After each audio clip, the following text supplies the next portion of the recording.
Stories and Documentary Network. Imagine this: a quiet night over the Atlantic Ocean. The waves roll in steady rhythm, the sky glows with 1,000 stars, and then, without warning, the sea begins to churn. A roar rises from the deep. The water twists violently, glowing as if lit from below. And in an instant, something extraordinary appears. Not a ship, not an island, but the broken silhouette of a forgotten world. For thousands of years, humanity has whispered one name: Atlantis. A civilization said to be more advanced than Egypt, older than Mesopotamia, and more mysterious than any kingdom found in stone or scripture. A place of impossible engineering, towering temples, a radiant metal that shined like fire, and a people whose knowledge seemed to touch the stars. Plato called it a memory from a time before time, passed down by Egyptian priests. Explorers called it the greatest archaeological mystery on Earth, and scientists, reluctant but intrigued, call it an enigma that refuses to die. But what if we were closer to the truth than we ever realized? Across history, there were 5 extraordinary moments when explorers, divers, and scholars believed they had finally uncovered proof of Atlantis, only for that evidence to vanish, be dismissed, or mysteriously lost. 5 glimpses into a forgotten age, an age that may have shaped the world long before recorded history began. Tonight, we follow those moments. We travel through ancient texts, submerged ruins, shifting deserts, and eyewitness accounts. We reconstruct the rise of a civilization that may have existed before the dawn of ours. And we ask a question as old as the legend itself. If Atlantis truly lived, why did it disappear so completely? Welcome to 5 times we had proof of Atlantis, then lost it. The journey begins now. To understand the origins of Atlantis, we must travel far beyond the limits of recorded time. Back to an age when the world was colder, the seas were lower, and entire continents looked different from how we know them now. According to Plato's account, the story was already 9,000 years old when it reached him. If true, Atlantis belonged to a chapter of human history long since erased by ice, flood, and shifting earth. But the earliest whispers of the civilization don't begin in Greece. They begin farther south, in the temples of ancient Egypt. Priests of Sais spoke of a great island nation beyond the Pillars of Heracles, a kingdom blessed with gentle climate, fertile plains, and ring-shaped harbors carved by nature itself. It was a place where mountains guarded the heartland, rivers fed its fields, and a gleaming capital rose at the center like the jewel of the ocean. Archaeologists have debated the geography for generations. Some imagine Atlantis in the deep Atlantic basin, swallowed when the Ice Age glaciers melted. Others see its fingerprints in the Azores, the Bahamas, or even the sunken coastlines off North Africa and Spain. A few argue that Atlantis may not have been a single place at all, but a memory of multiple advanced cultures lost to rising seas. Wherever it stood, the civilization of Atlantis was no simple tribal society. It was described as prosperous, powerful, and astonishingly organized. Its people mastered agriculture, navigation, and construction at scales that rival even the great Bronze Age empires. The kingdom grew around a capital city of concentric rings, land and sea alternating in perfect circles, connected by canals that reached the open ocean. Engineers today marvel at the precision such planning would require. Legends say the Atlanteans were the descendants of Poseidon and a mortal woman named Cleito. Whether mythological or symbolic, the tale hints at a people who saw themselves as chosen, distinct, perhaps even bound to the sea as their lifeblood. They established 10 royal districts, each ruled by a king loyal to a central throne. Together, they forged a maritime empire stretching across distant islands and shores. But their power was not without consequence. As their influence spread, Atlantis shifted from a nation of harmony to an empire of ambition. Wealth grew, borders expanded, and the seeds of conflict slowly took root. Still, in these early days, Atlantis stood at its peak, a civilization thriving on innovation, unity, and mastery of the natural world. Its origins remain obscured by myth and oceanic silence, but every clue suggests the same truth. Atlantis was not merely a story. It was the memory of a world far more advanced, far earlier than history dares to admit. Life in Atlantis was a blend of beauty, discipline, and deep spiritual meaning. Their society was structured, yet vibrant, sophisticated, yet surprisingly human. At its heart was a belief that the land and sea were sacred forces, living entities that shaped the destiny of their people. The Atlanteans saw harmony not as an ideal, but as a responsibility. Their cities reflected this philosophy. Streets flowed in deliberate geometric patterns. Homes were built from red, black, and white stone, colors said to represent the three forces of existence: creation, endurance, and transformation. Public gardens filled the city center, where fountains and carved canals formed a delicate choreography with the surrounding architecture. Every structure, from the simplest dwelling to the grandest palace, served a purpose in the greater design. Religion played a profound role. The Atlanteans honored a pantheon of gods connected to the sea, the stars, and the cycles of nature. Temples stood as observatories where priests charted celestial movements with astonishing accuracy. They believed that the heavens were a cosmic map, guiding them through seasons, tides, and even political decisions. Astrology was not superstition, it was a science. Social life in Atlantis was equally organized. The population was divided into classes, each contributing to the kingdom's stability. At the top were the rulers, the 10 kings, direct descendants of the island's legendary founder. Below them, skilled artisans, sailors, architects, healers, and scholars formed the backbone of daily life. Far from oppressive, this system functioned like an intricate machine where every role carried honor and purpose. Trade flourished across the known world.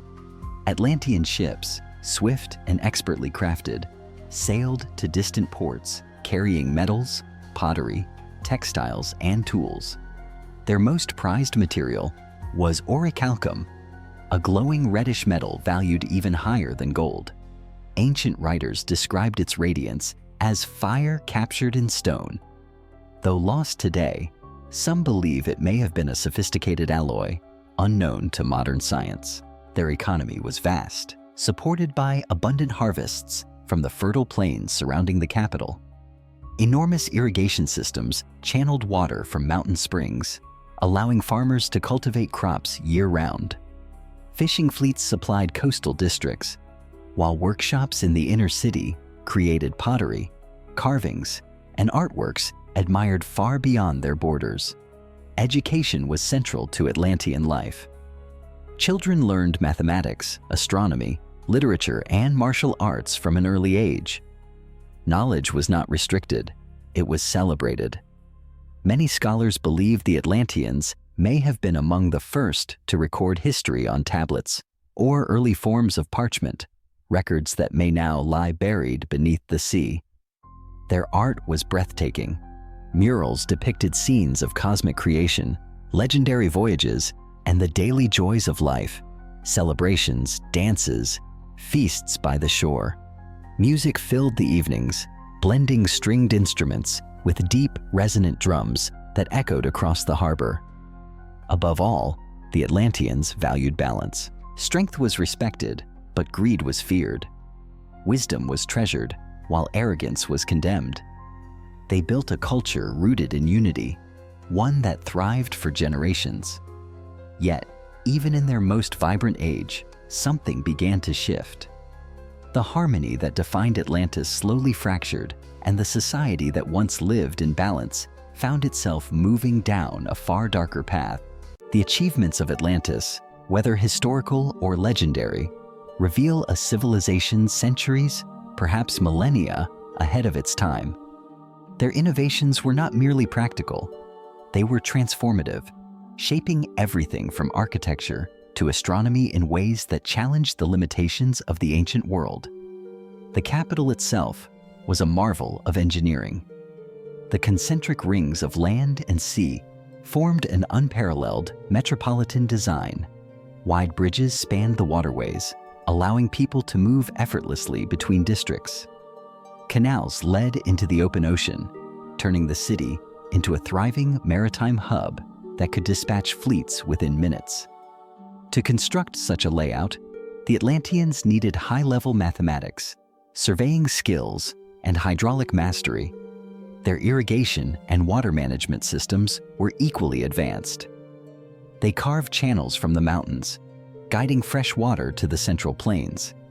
These systems supported vast agricultural fields, producing enough food to sustain a powerful empire. Some researchers believe they developed early forms of aqueducts or pressurized water technology long before Rome. Atlantis was also a center of astronomical study. Their priests charted star cycles with incredible precision, creating calendars more accurate than those of contemporaneous civilizations. They understood solstices, equinoxes, lunar phases, and possibly even the precession of the Earth's axis. Temples doubled as cosmic observatories, their roofs aligned with key celestial events. The Atlanteans also mastered metallurgy. The mysterious metal orichalcum, described as glowing like fire, is perhaps their most famous creation. Whether an alloy of copper and gold or something entirely lost to time, it symbolized the pinnacle of their technological skill. Weapons, armor, and decorations forged from this metal dazzled foreign traders and strengthened the might of the Atlantean armies. Their shipbuilding prowess was legendary. Atlantean vessels were larger, faster, and more stable than anything known in the ancient Mediterranean. These ships allowed them to explore distant coasts, expand their influence, and maintain trade routes across vast stretches of ocean, something historians long believed impossible for early civilizations. Even their medicine was advanced. Records speak of herbal remedies, surgical tools, and healing practices that resembled both Eastern and Western traditions. Their scholars studied the human body not only through spiritual beliefs, but through observation and experimentation.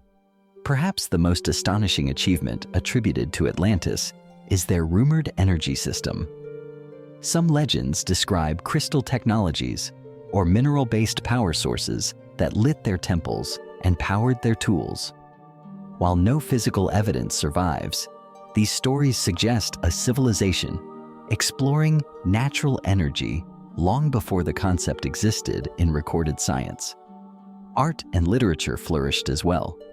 Sculptors carved lifelike statues from volcanic stone. Poets wrote epics celebrating heroism and tragedy. Musicians developed scales and instruments that influenced later Mediterranean cultures. In every field, engineering, science, navigation, agriculture, art, Atlantis reached heights that still inspire awe. It was a civilization that pushed the boundaries of what was possible. At the heart of Atlantis stood a lineage of rulers whose stories shaped the destiny of the entire empire.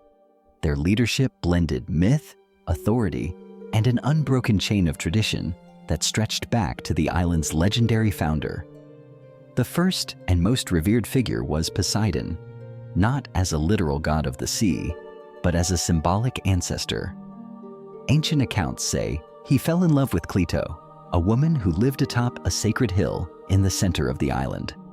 From their union came 5 sets of twin sons, 10 princes destined to rule 10 districts of Atlantis.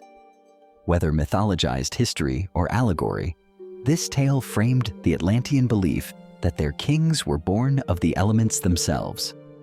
Among these rulers, Atlas, the eldest son, stood above all. The island was named in his honor, for he ruled with a balance of strength and compassion. He oversaw the construction of the capital's concentric rings, the temples, and the system of regional governance that kept the empire unified. Under Atlas, Atlantis became a center of peace, innovation, and maritime expansion. Generations later came Eurytion, a king remembered for his strategic brilliance. He expanded the naval fleet and strengthened alliances with distant lands. His scholars refined the Atlantean calendar system, aligning it with celestial events in ways that awed even neighboring civilizations. Then came Menodros, the philosopher king. He promoted education, opened academies, and invited scholars, healers, and astronomers to share debates within the marble halls of the Grand Temple. During his reign, the Atlanteans achieved advancements in architecture and metallurgy, unmatched elsewhere in the ancient world. But not all rulers were bearers of harmony.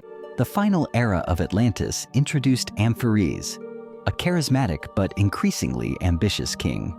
He was admired for his powerful vision and unmatched oratory, yet his hunger for expansion grew beyond what the island could sustain. He believed Atlantis was destined to rule not just the islands of the Atlantic, but the entire known world. His policies influenced the younger generation of leaders, seeding a new identity driven by dominance rather than balance. And in this shift, the empire's unity began to fracture. The kings who once ruled with shared purpose now drifted apart, their ambitions diverging like the channels between the city's rings. These figures, symbolic or historical, represent the arc of Atlantis itself. Visionary beginnings, ages of refinement, and finally, a rise of ambition that would echo into the conflicts to come. Even the greatest civilizations face storms, and Atlantis was no exception. For centuries, the island thrived in harmony, its people guided by wisdom and a deep respect for natural balance. But as their power grew, so did the pressures that tested the empire from within and without. The first major challenge came from external rivals. Atlantis had expanded far into the surrounding seas, establishing colonies on nearby islands and along distant coastlines. These colonies, while valuable, became flashpoints for conflict. Not all neighboring cultures welcomed the Atlantean presence. Skirmishes broke out over trade routes, mineral resources, and territorial claims. Though the Atlantean navy was unmatched, every victory bred resentment. Rivals formed alliances, and the political landscape beyond the island grew increasingly hostile. Internally, the empire struggled with growing inequality. The concentration of wealth in the capital became a point of tension among the outer districts. While the central rings gleamed with orichalcum and marble, rural regions felt overlooked. Farmers and workers complained that their labor enriched the elites, while their own communities received little in return. Such disparities weakened the unity that once defined Atlantean society. Environmental challenges also emerged. Climate shifts brought unpredictable seasons. Rivers that once flowed steadily began to dry in late summers. Earth tremors were reported with increasing frequency in the eastern regions. Atlantean scholars raised concerns, but many leaders dismissed the warnings, prioritizing expansion over caution. In the political sphere, ambition overshadowed cooperation. The 10 kings who once ruled in harmony began feuding over influence and control. Disputes over naval strategy, trade policies, and governance intensified. King Amphitryon, confident, persuasive, and increasingly authoritarian, pushed for a more aggressive foreign policy. Some rulers supported him, others resisted, fearing he was steering Atlantis toward unnecessary danger. Tensions climaxed when Atlantis attempted to dominate new territories on the edges of the Mediterranean. This move threatened emerging powers and sparked alliances determined to halt Atlantean expansion. What began as border disputes escalated into a full-scale geopolitical struggle. All the while, nature issued warnings. Rumbles beneath the earth, rising tides, violent storms. Records say the sea became restless as if the island itself sensed the imbalance taking hold. Conflict, division, and the disregard of ancient principles converged. Atlantis, once a model of harmony, now stood on the brink of its greatest trial. The fall of Atlantis has been told in many ways, through myth, rumor, and fragments of ancient memory. Yet within these stories lies a consistent truth. The collapse was neither sudden nor simple. It was a slow unraveling, a chain of consequences born from ambition, conflict, and the quiet warnings of nature that went unheeded. By the time King Amphiaraes reached the height of his influence, Atlantis no longer resembled the balanced society of its early centuries. Wealth poured into the capital, but corruption seeped into political chambers. The 10 kings, once united under a sacred oath, grew distrustful of one another. Councils dissolved into arguments. Old alliances faded. The empire's unity, its founding strength, began to fracture. Meanwhile, the natural world grew increasingly unstable. Scholars recorded unusual tidal patterns, violent storms, and tremors that shook the eastern plains. Farmers reported strange cracks opening in the earth. Priests warned of celestial signs, alignments they had never witnessed before. But the warnings clashed with the ambitions of the ruling class, and so they were ignored. The breaking point came when Atlantis launched a campaign into the Mediterranean in an attempt to assert dominance over emerging powers. The response was swift and coordinated. A coalition of nations pushed back harder than Atlantis expected. Massive naval battles erupted. Trade routes collapsed. Colonies revolted. The once unshakable empire found itself overwhelmed on multiple fronts. Defeat abroad destabilized the island at home. Protests filled the streets. Regional leaders threatened to break away. The tension between the 10 districts exploded into political crisis. Atlantis no longer stood as one kingdom. It was becoming a collection of feuding territories. And then came the night that sealed its fate. Ancient accounts speak of a thunderous roar beneath the earth. The ground convulsed. Cities shook as lightning split the sky. Massive fissures opened across the capital's concentric rings. Floodwaters surged inward as the sea rushed through the canals, tearing apart bridges, temples, and homes. Some believed the island was struck by a catastrophic earthquake. Others argue that a volcanic eruption beneath the seabed triggered a chain reaction. Modern theories suggest a rapid collapse of the continental shelf. Whatever the cause, the devastation was unstoppable. As dawn approached, the unthinkable happened. The entire island began to sink. Walls crumbled, towers tilted. The sea swallowed the lower districts first, then the central rings, and finally, the sacred hill where the first rulers once stood. Survivors fled on ships, but many were lost to the rising waters. In a single day and night, the pride of the Atlantic vanished beneath the ocean. Yet the story does not end there. Those who escaped carried their knowledge, stories, and traditions to new lands.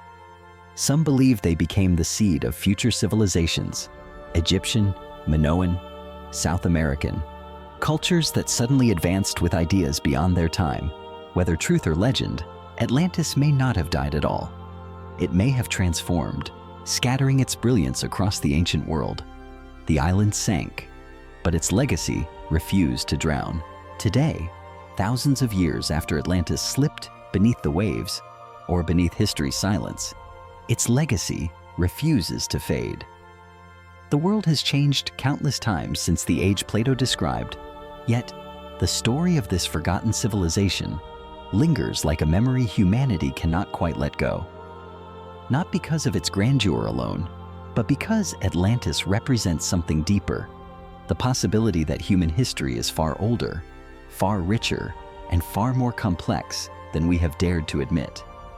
Every year, scientists discover new ruins across the planet, cities swallowed by jungles, temples buried under centuries of sand, coastlines lost to rising seas.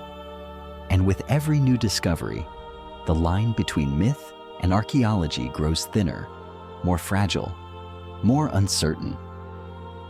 Whether it is the submerged city of Heraklion in Egypt, the sunken structures off the coast of India, or the mysterious circular formations in the Sahara that resemble ancient descriptions of Atlantean canals, the echoes of Atlantis seem to rise again and again, as if reminding us that the past is never truly dead. But Atlantis also shaped modern culture in ways few ancient myths ever have. It appears in literature, films, art, scientific debates, and even political philosophy. To some, it symbolizes a lost utopia, a civilization guided by wisdom, harmony, and technology beyond its time. To others, it stands as a warning that even the greatest empires can fall when pride outweighs humility. In classrooms, documentaries, and research labs, Atlantis continues to inspire a new generation of thinkers. Historians challenge old timelines. Marine archaeologists map the seafloor in ways unimaginable a century ago. Geneticists trace ancient migrations that hint at forgotten civilizations. And futurists study Atlantis as a metaphor for our own world, powerful, advanced, and yet vulnerable. Atlantis may be a legend. It may be a memory. It may be a story shaped by time, embellished by cultures, or mistranslated across ages. But its impact is undeniable. It pushes us to keep searching, to keep questioning, to keep imagining what human beings were capable of long before our written history began. And perhaps that is the true legacy of Atlantis, not the city itself, but the endless curiosity it awakens within us. The ocean is quiet now. The storms that once swallowed cities have passed, leaving behind only waves that rise and fall like the breath of the planet itself. Yet, beneath that vast blue silence, something lingers. Shadows of temples, whispers of vanished knowledge, fragments of stories that time refused to erase. For as long as humanity has existed, we have looked toward the horizon wondering what came before us. We carved myths into stone. We passed legends from one generation to the next. And at the heart of those ancient whispers stands Atlantis, a symbol of everything we fear losing and everything we dream of becoming. Maybe Atlantis was real. Maybe it was metaphor. Maybe it was both. A civilization of flesh and stone elevated into myth by the force of its own tragedy. But whether it lies buried under the sea, forgotten under shifting deserts, or dissolved into the memory of the world itself, the search continues. Because the story of Atlantis is not just about a lost city, it is about us. Our desire to understand where we came from. Our hope that we once reached heights greater than imagined. Our fear that we might repeat the same mistakes. And our unshakable belief that the past still has secrets left to reveal. So, as the camera pulls away from the dark ocean, as the light fades into the horizon, one question remains suspended in the air, silent, powerful, eternal. If Atlantis truly existed, is it still out there, waiting to be found? Until the next discovery, the next clue, the next whisper from the deep, the legend lives on, and our journey continues.